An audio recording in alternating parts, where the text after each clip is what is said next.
네, 그럼 시작하겠습니다.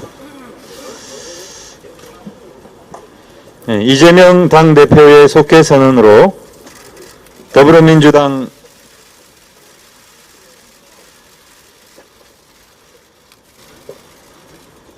네, 상의를 탈의를 다 하시는 게 좋을 것 같습니다. 네.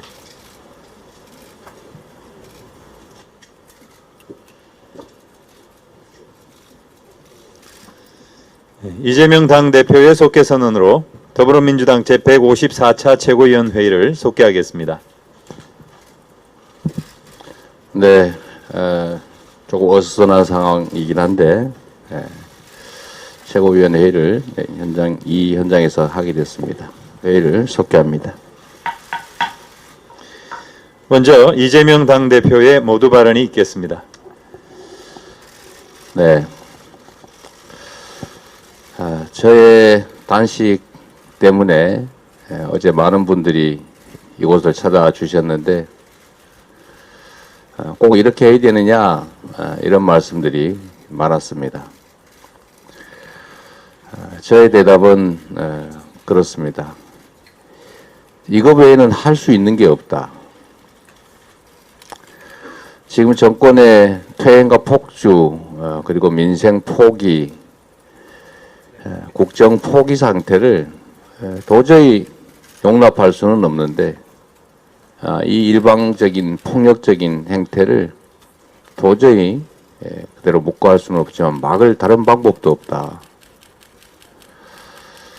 그리고 이게 정권만의 문제가 아니라 우리 국민들의 삶의 문제, 민생의 문제, 정말 절박한 문제이기 때문에 그 고통에, 그 절망에 우리가 공감하고 함께하는 유일한 방법이다라고 생각해서 시작하게 됐습니다.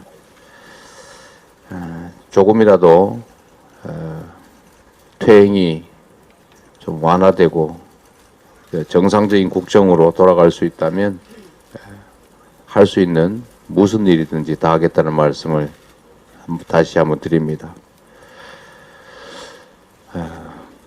정권이 대국민 선전포고를 한 이후에 국무총리를 비롯한 이 장관들 태도가 많이 바뀌었다는 얘기를 많이 듣게 됩니다. 매우 공격적이고 도발적이고 뻔뻔스럽고 이런 행태들이 일종의 지침과 지시에 따른 것이 아닌가라는 의심까지 들 정도입니다. 지금 오염수를 처리수라고 하겠다는데 창씨 개명이 딱 떠오릅니다. 어쩌면 하는 일이 이렇게 똑같습니까? 창씨하고 개명하면 본질이 바뀝니까? 제가 하나 말씀드리고 싶은 거는 창씨 개명할 거면 기왕에 하는 거 처리수가 아니라 청정수라고 하는 게 어떨까 싶은 생각이 듭니다. 국민을 무시하거나 우롱하지 마십시오. 내년 예산이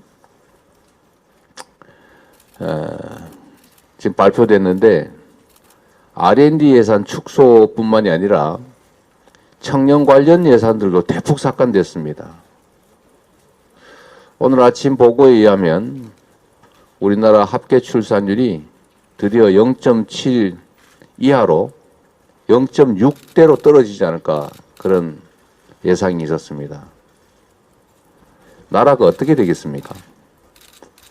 이런 때일수록 청년 예산 증액하고 서민 지원 예산 확충해야 되는데 건전재정 노래를 부르면서 어려울 때 더 지출해야 될 정부 재정을 더 줄이고 있습니다. 경제 재정에 무능해서 또는 무지해서 그런지는 모르겠는데 좀 전문가들한테 최소한의 정보라도 얻어서 국가정책을 결정하기를 바랍니다. 이렇게 해가지고는 경제도 망치고 국민의 고통을 도저히 해결할 길이 없습니다. 어제 비상경제민생회의가 열렸다는데 문제는 객관적으로 생산, 소비, 투자 지표가 다 마이너스라는 겁니다. 이게 얼마나 심각한 상황인지 정부 당국, 대통령은 잘 느껴지지 않습니까? 악순환이 계속된다라는 뜻입니다. 생산, 소비 이런 게 줄어들면 투자가 줄어들고 하면 정부 지출을 늘리는 겁니다. 경제의 3주체인 기업, 가계, 정부 중에 기업과 가계의 지출이 줄어들고 침체되면 정부 재정 지출을 늘려서 경제 흐름을 유지하고 되살리는 게 정부 재정이 하는 일입니다. 어째 이렇게 반대로만 합니까? 반대로만 한다고 잘 되는 게 아닙니다. 그리고 예산에 후쿠시마 관련 예산이 8,200억 정도 편성되는 모양인데 차라리 이런 돈 모아서 일본에 주고 일본에 고체화해서 고령화해서 보관하라라고 요구하는 게 어떻겠습니까? 앞으로도 계속 비용이 늘어나지 않겠습니까? 일본이 돈이 아까워서 해양 투기를 결정했다면 그 돈 우리가 차라리 내줄게. 그게 우리 피해를 더 줄이는 길이니까 라고 말할 수 있어야 하는 것 아닙니까? 앞으로 어민 피해, 수산 관련 종사자 이 많은 피해들에 대해서 과연 외면할 수 있겠습니까? 민주당이 요구한다고 또 반대로 끝까지 버텨볼 것입니까?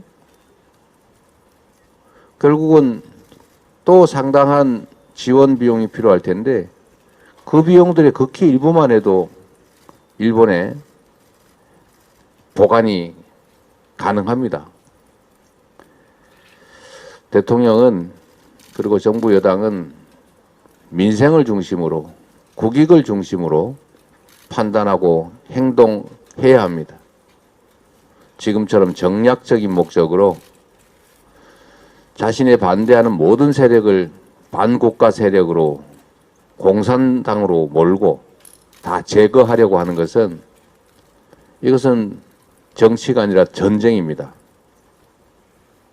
결코 성공할 수 없다는 것 명심하고 예산 편성부터 국정 기조부터 대폭 전환하기를 촉구합니다. 네, 다음으로 박광원 원내대표의 발언이 있겠습니다. 네, 지금 대한민국은 복합 위기입니다. 그 위기의 근원은 대통령이라고 국민들은 말합니다. 국정 운영 지지도가 30% 초반대입니다. 집권 2년차 대통령의 국정 운영 지지도 30% 초반대는 바로 위기의 신호입니다. 대통령의 위기는 정권의 위기로 끝나지 않습니다. 김대중 대통령께서 서거 직전 걱정하신 세 가지, 민주주의의 위기, 민생경제 위기, 한반도의 평화의 위기를 바로 불러옵니다. 지금 가장 큰 문제는 윤석열 대통령이 국민과 소통하지 않고 국민이 공감하는 국정 운영을 하지 않고 또 국민이 바라는 그런 설계도를 보여주지 못하고 있는 것입니다. 대한민국이 길을 잃고 국민이 불안해하는 가장 큰 이유가 거기에 있습니다. 국민이 오히려 정부를 걱정하고 나라를 걱정하는 지경에 와 있습니다. 대통령은 워낙 고난이 막강하기 때문에 더욱더 겸손하기 위해서 끊임없이 노력해야 하는 자리입니다. 윤석열 대통령은 낮은 자세로 국민의 목소리를 들어야 합니다. 어제 발표된 4개 여론조사 기관의 조사를 보면 윤석열 대통령이 해야 할 일과 해서는 안 될 일을 분명하게 알 수 있습니다. 국민 다수는 대한민국이 지금 올바른 방향으로 가고 있지 않다고 생각하고 있습니다. 후쿠시마 핵물질 오염수 해양 투기가 해로울 것이라는 국민이 4분의 3에 이릅니다. 공정과 상식의 가치가 실현되지 않고 민주주의가 퇴행하고 있다고 말한 국민도 다수입니다. 특히 국민의 75%는 우리 경제가 나아지지 않을 것이라고 답합니다. 기대를 하지 않는 것입니다. 실제로 많은 국민의 실질 임금이 계속 뒷걸음질 치고 있고 생산과 소비와 투자의 트리플 감소가 1월에 이어 또다시 나타났습니다. 제조업의 수출 출하가 36년 만에 가장 크게 감소했습니다. 그런데도 정부는 국민, 민생, 성장, 평화, 미래를 포기한 5포 예산안을 고집하고 있습니다. 경제 포기 선언과 다름없습니다. 국회에서 국무총리가 29년 전에 택시요금을 말하는 것은 단순한 개인의 실수가 아닙니다. 정부의 인식과 정책이 29년 전에 머물러 있다는 것, 국민과 너무도 멀리 떨어져 있다는 것, 그것을 극명하게 보여주는 장면입니다. 국정운영과 내각을 전면적으로 쇄신해야 합니다. 오늘부터 정기국회가 시작됩니다. 민주당은 이 정권에서 무너진 것을 다시 세워 회복하겠습니다. 민주주의와 민생경제를 회복해서 국민의 삶을 지키고 경제를 살리겠습니다. 민주당은 국민과 함께 민주주의를 지켜온 민주정당으로서 윤석열 정부의 역주행 폭주를 바로잡아서 반드시 민주주의를 회복하겠습니다. 그리고 외환위기를 극복하고 벤처경제를 일으킨 경제정당으로서 내수 회복과 투자 회복과 성장 회복의 3대 정책을 통해 반드시 민생경제를 회복하겠습니다. 오늘은 일본의 간토 대학살이 일어난 지 딱 100년 되는 날입니다. 1923년 9월 1일 간토 대지진 직후 일본은 우리 국민을 향해 참혹한 대학살을 저질렀습니다. 간토 대학살은 관제 언론을 이용해서 조선인들이 폭동을 조장한다는 유언비어를 퍼뜨려 무차별적 폭력으로 조선인을 대량 학살한 사건입니다. 당시 독립신문이 발표한 희생자는 6,600명입니다. 독일 외무부 자료는 2만 3천 명으로 나타납니다. 정확한 희생자의 숫자와 이름도 알지 못하는 상황입니다. 대한민국 임시정부는 진상조사에 나섰지만 해방 이후 정부에서는 진상조사가 이루어지지 않았습니다. 무엇보다도 국회가 진상규명에 소홀했다는 점을 반성합니다. 민주당이 진상규명과 명예회복 특별법을 발의했지만 아직 통과되지 않고 있습니다. 그 사이에 일본은 초등학교 교과서에서 간토 대학살 내용을 삭제했습니다. 역사를 지우고 있는 것입니다. 은폐 역사를 끝내야 합니다. 간토 대학살의 진상을 규명하고 희생된 우리 국민의 명예를 회복하고 일본 정부에 상응하는 책임을 물어야 합니다. 가해국이 움직일 리가 없습니다. 강제징용 해법과 오염수 해양 투기가 일본 정부의 입맛대로 됐듯이 더더욱 100년 전의 간토 대학살 진상규명 문제는 일본 정부의 의도대로 가려고 할 겁니다. 국회는 특별법을 통과시키고 정부는 일본 정부의 양국 공동조사위원회를 출범시킬 것을 제안하기 바랍니다. 진상규명과 공식 사과를 강력하게 요구해야 합니다.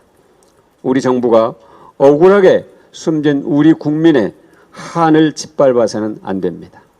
이상입니다. 다음으로 정청래 최고위원의 발언이 있겠습니다.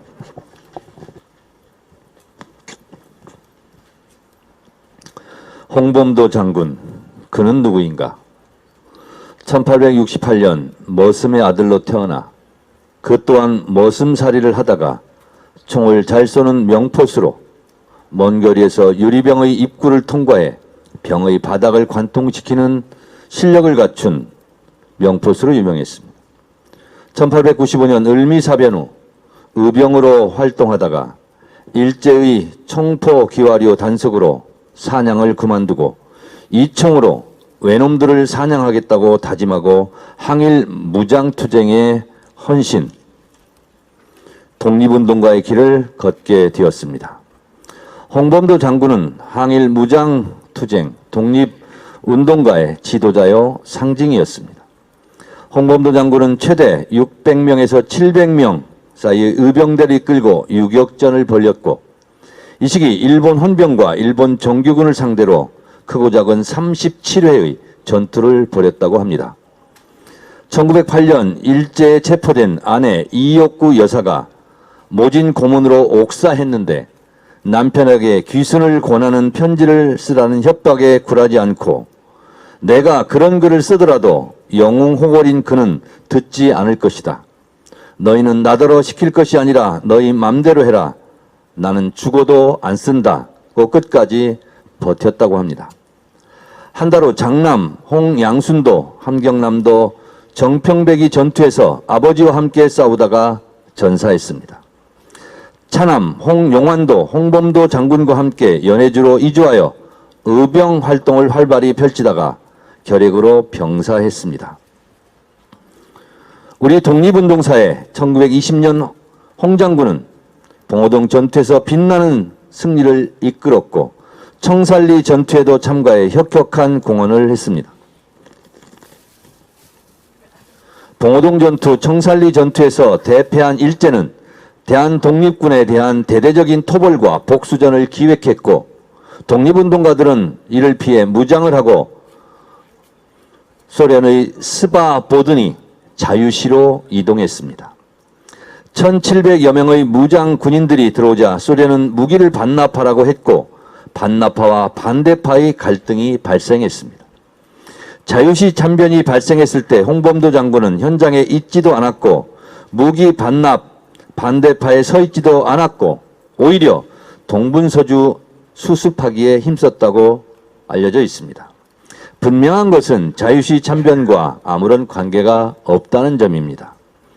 그 홍범도 장군은 조선인 강제 이주 정책에 따라 카자흐스탄으로 옮겨가 말년에 극장 수의로 일하다가 1943년 10월 25일 노안으로 별세했습니다. 평생을 식민지 민족해방투쟁을 하신 독립운동가로 영웅적인 삶을 사신 분입니다. 홍범도 장군의 소련 입국서에 보면 직업 항목에는 의병이라고 적었고, 목적과 희망 항목에는 고려 독립이라고 쓰인 서툰 글씨가 보입니다. 배움은 짧았지만 독립의 정신과 기상은 드높은 독립 영웅의 풍모를 갖췄습니다. 북한 김일성은 1912년생으로 봉오동 전투 때는 만 8세였고 자유시 참변 때는 9세에 불과했습니다. 홍범도 장군은 북한 빨치산과 아무런 연관이 없습니다. 홍범도 장군이 해방되기 2해 전 1943년에 작고했으니 북한 정권과 아무런 연관이 없습니다. 윤석열 정권의 논리대로라면 박정희 대통령이 더 문제입니다. 남로당 전력이 있는 박정희 대통령은 어떻게 해야 되겠습니까? 오히려 박정희 흉상, 동상을 철거해야 하는 것 아닙니까? 빨치산은 파르티잔의 가차음으로 비정규 게릴라 유격대의 뜻으로 홍범도 장군과 북한 빨갱이와는 아무런 역사적 연관이 없습니다. 이런 자랑스러운 대한민국 임시정부의 첫 줄에 대한민국 독립군의 독립영웅으로 있는 홍범도 장군을 홀대하고 능멸하는 자들은 도대체 누구입니까? 나라 잃은 백성은 상갓집 개만도 못하다라는 말이 있습니다. 나라를 되찾기 위해 평생을 헌신하신 홍범도 장군을 이렇게 대접하면 안 됩니다. 박정희 대통령 때 건국훈장을 받았고 전두환, 노태우도 이명박, 박근혜도 선양한 홍범도 장군을 폄훼하는 당신들은 어느 나라 정권이고 어느 나라 국민입니까? 천벌을 받을 것입니다. 하늘은 결코 무심치 않을 것입니다. 각오하라 역사 패륜 정권, 들어라 역사의 외침을. 홍범도 장군의 영면을 위해 저희 민주당이 국민과 함께 싸우겠습니다. 다음으로 고민정 최고위원의 발언이 있겠습니다. 눈 떠보니 선진국이었는데 눈 떠보니 일제시대인가 하는 생각마저 듭니다. 진보 보수를 막론하고 모두가 인정하고 있는 홍범도 장군을 부정해 우리 역사를 부정하고 있습니다. 일본이 오염수 핵 폐기물을 방류해도 입도 뻥끗하지 못하고 있습니다. 뿐만 아니라 대통령의 진노 한 번으로 사망사건의 진상이 묻히고 무고한 사람이 잡혀가는 것 같습니다. 윤석열 정권의 이중잣대, 내로남불 횡행하고 있습니다. 서초동 군무지에서 10km, 차로 30분 떨어진 한우집에서 236만 원의 업추비를 쓰면서도 사유서를 첨부하지 않고 식당 사용 금액을 50만 원 미만으로 맞추기 위해 48만 원, 49만 원 쪼개기 결제를 해서 업추비 지침을 어기거나 피하려고 꼼수를 쓴 사람 누굽니까? 바로 윤석열 서울중앙지검장이었고 지금의 윤석열 대통령입니다. 어처구니 없는 건 이런 행동을 했던 분께서 업추비를 이유로 야권 성향의 정현주 방심위원장을 잘랐습니다. 뿐만 아니라 원희룡 장관은 어떻습니까? 업추비로 오마카세 1618만 원을 결제하면서 반값 식사, 청탁금지법 위반 의혹이 불거졌지만 국토부 장관으로서 맹활약을 하고 있습니다. 같은 잣대로 들이댄다면 국토부 장관 당장 해임하셔야 되는 거 아닙니까? 문제가 있어도 여당 성향 위원은 봐주고 야당 성향 위원들은 콕 집어 해임하는 노골적인 이중잣대를 스스럼없이 드러내고 있습니다. 방금 말씀드렸던 방심위의 정현주 위원장 그리고 이광복 부위원장은 업추비 그리고 근태 이 두 가지 사유를 든 것으로 보입니다. 그런데 근태를 보면 사실 대통령께서도 지각 출근으로 문매를 맞은 바가 있었기 때문에 이것도 이해가 되지 않습니다만 이번에 조사를 받았던 위원장, 부위원장, 상임위원 세 사람의 기록들을 보니까 상임위원인 황성욱 위원은 6시 이전 퇴근 기록이 72.7%로 가장 많고요. 업추비 1인당 집행단가 상한액 초과 집행도 24건으로 가장 많습니다. 그런데 윤석열 방탄조끼를 입어서 그런지 이 사람만 해촉되지 않았습니다. 왜 그런 겁니까? 인사혁신처는 황성욱 상임위원을 왜 대통령에게 해촉 상신을 하지 않았는지 입장을 밝히십시오. 그렇지 않다면 인사혁신처가 직무유기를 한 셈입니다. 뿐만 아니라 대통령께서는 무리한 해촉을 한 것으로 직권남용되는 것 아닙니까? 황성욱 방심위 상임위원 해촉을 다시 한번 촉구드립니다. 다음으로 박찬대 최고위원의 발언이 있겠습니다. 육군사관학교가 결국 홍범도 장군을 비롯한 독립운동가들의 흉상을 철거하고 다른 곳으로 이전하겠다고 밝혔습니다. 참담하고 치욕적인 일이 아닐 수 없습니다. 마치 악질 친일파 노독술의 망령이 되살아난 것 같습니다. 1939년 조선의용대를 창설했고 이후 광복군 제1지대장 및 부사령관과 임시정부의 군무부장을 역임했던 독립운동가 김원봉은 해방 후인 1947년 파업 배우자로 지목돼 경찰로부터 고문을 당했습니다. 당시 김원봉을 고문했던 것은 친일파 출신 악질경찰 노덕술이었습니다.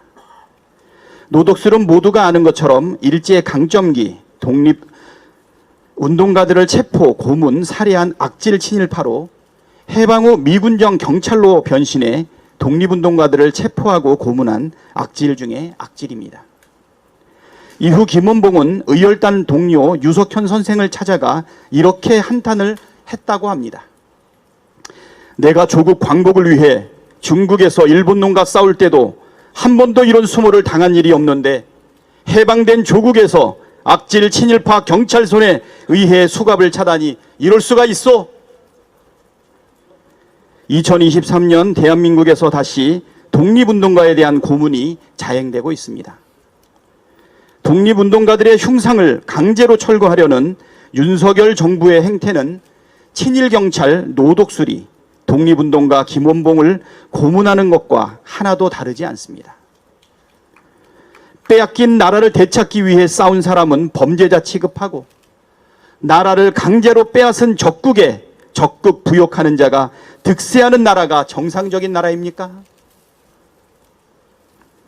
이런 식으로 독립운동가를 대하면 어느 누가 국난 앞에서 국가를 위해 목숨 걸고 싸우겠습니까? 육사에서 독립운동가의 흉상을 치운다면 경찰대학교 교정에는 노독술의 흉상을 세울 것입니까? 노독술같이 적국에 부역하는 군인을 양성하고자 하는 것이 아니라면 육사는 독립운동가 흉상 철거 계획을 전면 백지화하십시오.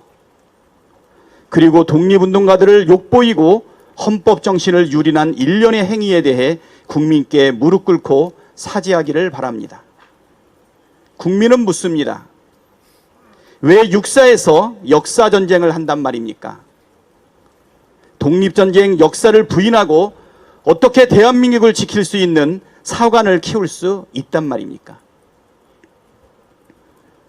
일본 정부와 윤석열 정부가 아웅의 호흡을 보이며 환상의 파트너임을 입증하고 있습니다.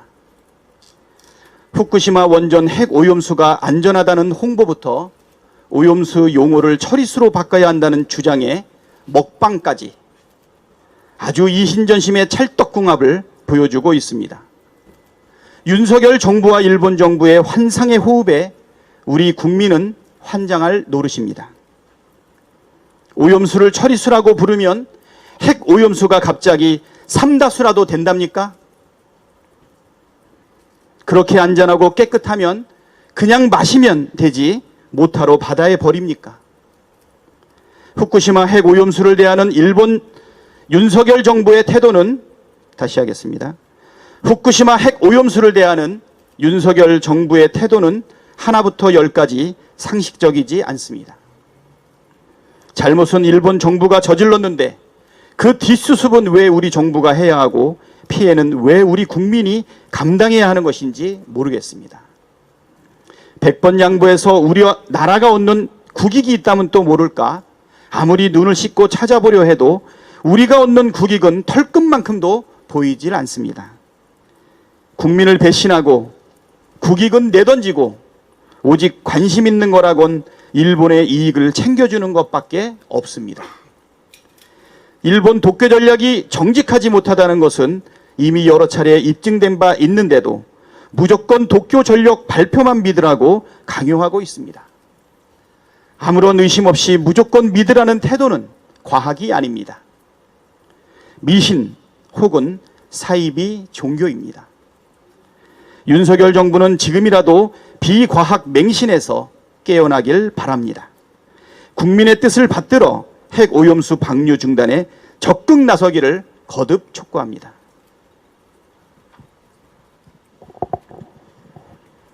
다음으로 서영교 최고위원의 발언이 있겠습니다. 예, 오늘은 밖에서 국민 여러분을 뵙습니다. 이재명 대표가 무기한 단식에 들어갔습니다. 국민들이 이야기하십니다. 이제 이재명이 우리 답답한 가슴을 사이다처럼 뚫어주는 거야? 이제 이재명이 우리의 이 어려움을 윤석열 정권과 싸워서 이겨주는 거야? 라고 국민들이 기대하고 있습니다. 많은 사람들이 사직생의 각오로 이재명 대표가 싸우니 우리도 확실하게 현 정권의 문제가 무엇인지 싸워 나가야 되겠다. 이렇게 글들을 보내주고 계십니다. 저희 뒤편에 있는 것처럼 철진한 이념이 나오고 있습니다. 이념보다는 민생이어야 합니다. 그런데 관 속에 있는 메카시가 윤석열로 환생한 거 아니야? 라고 할 정도로 이념 전쟁을 벌이고 있는 메카시 윤석열 국민이 심판할 것입니다. 갈등보다는 통합을 만들어내야 되는 게 대통령의 일임에도 불구하고 갈등을 부추기는 갈등 윤석열을 우리 통합 이재명과 더불어민주당이 국민 통합 이뤄내도록 하겠습니다. 사익보다는 국익을 가져나가야 합니다. 그런데 양평 고속도로까지 휘어가면서 윤석열 대통령 일가 가족이 있는 땅으로 고속도로까지 휘게 만들었으니 국민들이 대노했습니다. 주가 조작 김건희는 어디 간 겁니까? 잔고 수백억 조작한 최은수는 감옥에 가 있습니다. 그리고 시행사업자 처남은 이제 기소가 됐습니다. 이렇게 사익을 위하는 윤석열 대통령, 우리 장모는 10원 한 푼 남에게 손해를 끼친 적이 없어요 라고 했는데 그 사익 추구가 만천하에 드러나지 않았습니까? 대통령이 국익을 추구해야 되는데 사익을 추구하니 이제 이 사익 대통령도 국민이 심판해 주십시오. 작년 딱 8월 국민의힘 연찬회였습니다. 그 연찬회에서 윤석열 대통령은 이런 얘기를 합니다. 이제는 전 정권 탓 이런 거 하면 안 된다고 생각합니다 라고 딱 작년 국힘 연찬회에 가서 그런 얘기를 했습니다. 그런데 딱 1년이 지난 올 8월 연찬회에 와서 또 전 정부 탓을 해대기 시작했습니다. 회사 사장이 벤츠를 몰면 그 회사 잘 되겠습니까? 이런 얘기를 하면서 정부도 마찬가지지요 라고 이야기를 했습니다. 문재인 정부 시절 코로나로 어려워 국민이 낸 세금을 다시 국민께 돌려드려서 국민들이 살아날 수 있도록 마중물을 만든 것을 향해 마치 벤츠라도 국민에게 드린 양 1 더하기 1은 100이라는 헛소리를 하고 있었던 것입니다. 이제 대통령은 자신이 1년 전에 했던 말도 다 까먹고 또 전 정부 탓을 했던 것이죠. 어제 보도가 이렇게 나왔습니다. 트리플 악재, 소비, 생산, 투자가 다 하락했다. 그리고 수출 감소는 36년 만에 최악이다. 이런 얘기를 했습니다. 제가 몇 번 말씀드렸지만 문재인 정부 시절, 문재인 정부 대한민국은 경제 성장률이 4.1%였습니다. 그리고 일본은 2.1%였습니다. 그런데 윤석열 정부가 돼서 강제징용 문제도 일본 뜻대로, 위안부 문제도 일본 뜻대로, 끝내는 독도를 팔아먹을 기세로 가더니 후쿠시마 오염수까지 다 용인하는 이 모양을 지닌 결과 경제 성장률이 일본은 1.5%, 그리고 대한민국은 0.6%에 불과합니다. 약 2.5배, 25년 만에 일본이 역전했습니다. 이런 상황을 만들려고 윤석열 대통령 뽑은 거 아닙니다. 끝내는 홍범도 장군까지 건드려 가고 있는데 자유시 참변이라고 하는 것은 가짜 뉴스임이 밝혀졌습니다. 정부가 가짜 뉴스 퍼뜨리지 말고 이제 역사까지 파괴하려고 하니 윤석열 정부의 지지율이 뚝뚝 떨어져서 국힘당 의원들이 안절부절하고 있는데요. 홍범도 장군과 대결하는 친일 본색의 윤석열 정부와 국힘당, 국민이 친일 본색을 심판하실 겁니다. 이상입니다. 다음으로 장경태 최고위원의 발언이 있겠습니다. 며칠 전 김대기 대통령실 비서실장은 후쿠시마 오염수 투기에 반대한다고 말했었습니다. 그러다 돌연 반대할 명분이 없다며 모든 과학자들이 문제가 없다 한다고 말했습니다. 입장을 번복하고 근거가 없는 게 바로 괴담입니다. 국민의 반대, 국민의 불안도 괴담입니까? 태평양 제도 포럼의 과학 고문과 해양화학자, 미국 내 100개 이상 회원 연구소를 보유한 국립해양연구소 협회 등은 충분하고 정확한 과학적 데이터가 부족하다, 오염수 투기로 인한 환경 및 인류 건강에 대해 아직 충분히 알려져 있지 않다며 미국의 과학자들도 문제가 있다고 말하고 있습니다. 특히 일본이 오염수 해양 투기를 결정한 핵심 명분은 원전 폐로였습니다. 그런데 일본의 원자로 경납기 전문가마저 도쿄전력의 기술을 폭로하며 현재 880톤의 핵연료 중 몇 그램도 추출하지 못하고 꺼낸다 해도 처리할 방법이 전혀 없다고 말했습니다. 불가능한 폐로 기술을 기대하는 게 과학입니까? 과학을 주장한다면 폐로 기술을 개발하고 방류하라고 일본에 요구했어야 합니다. 사실상 윤석열 정권은 오염수 투기에 대해 일본 앞잡이 노릇을 한 것입니다. 윤석열 정권의 입장은 과학적이 아닌 친일적 결단으로밖에 볼 수 없습니다. 이제 그만 대한민국 정부다운 행동을 결단하시기 바랍니다. 윤석열 정부는 이명박근혜 정부에서 보여주었던 반민주적인 행태 중에서도 최악질적인 것만 결집한 정부임을 증명하고 있습니다.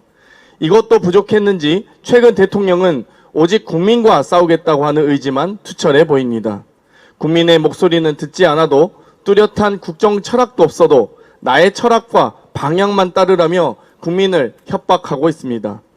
윤석열 정권은 국민의 심판 앞에 장사 없음을 깨달아야 합니다. 아무리 야당 탄압, 고집불통, 전 정권 탓으로 발악을 하더라도 국민은 압니다. 대한민국의 국익, 국격, 국권을 훼손한 정권의 말로는 뻔하다는 것을. 오늘부터 정기국회가 시작합니다. 민주당은 국민의 명령을 수행하겠습니다. 국민과 함께 싸우겠습니다. 이 정권의 무능과 검찰 정치를 심판하겠습니다. 이상입니다. 마지막으로 서은숙 최고위원의 발언이 있겠습니다. 윤석열 대통령은 자신과 당을 같이 하는 국힘당 내 주요 인사들도 제거하고 탄압했습니다. 이준석 전 당대표, 유승민 전 원내대표, 나경원 전 원내대표, 안철수 대통령직 인수위원장을 비롯한 많은 사람들을 제거하고 탄압했습니다.